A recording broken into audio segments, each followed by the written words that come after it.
Hey, it's Pastor Mike. Before you start today's episode, I want to tell you about my current sermon series called Trends versus Truth. And when something trends, it feels true.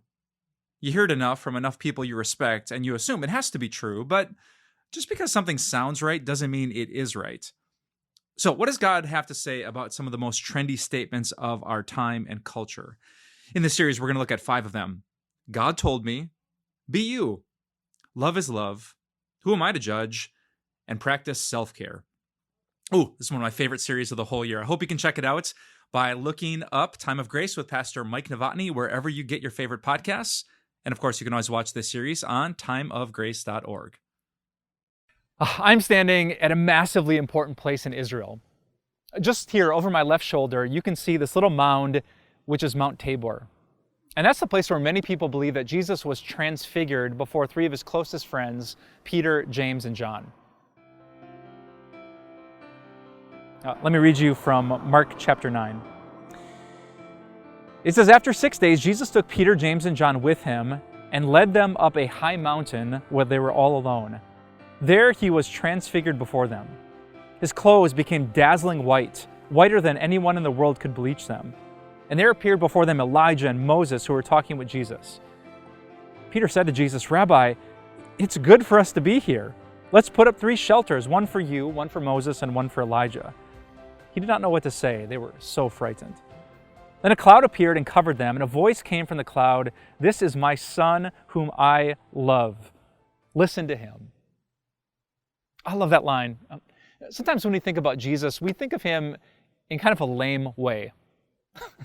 Maybe we've seen those Sunday school color pictures too much, and we forget that this is the real Jesus. That when he peeled back the curtain, when he revealed his glory, he was so bright and beautiful and powerful. The Father saying, this is my son, I love him. That Peter's reaction was, I just want to stay here. Let's put up a shelter. Let's keep this moment going. Because Peter knew when you see that kind of Jesus, and you know that he's your friend, your Lord, and your Savior, you wouldn't have to be afraid of anything. I know you and I weren't on top of that mountain, but the same Jesus is the one that we trust in. He's so powerful and so good that you don't need to be afraid. So whatever's keeping you up at night, whatever stresses you have at work, whatever your doctor said that you're kind of nervous about, I want you to remember the Jesus of the Transfiguration. Not just a weak Savior, but one who is so full of power, he really can work out all things for your good.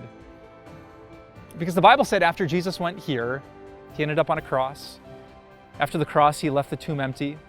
And then he ascended into heaven where he sits at the right hand of God, glorious and bright and beautiful, and all things are under his feet, even the thing you're worried about.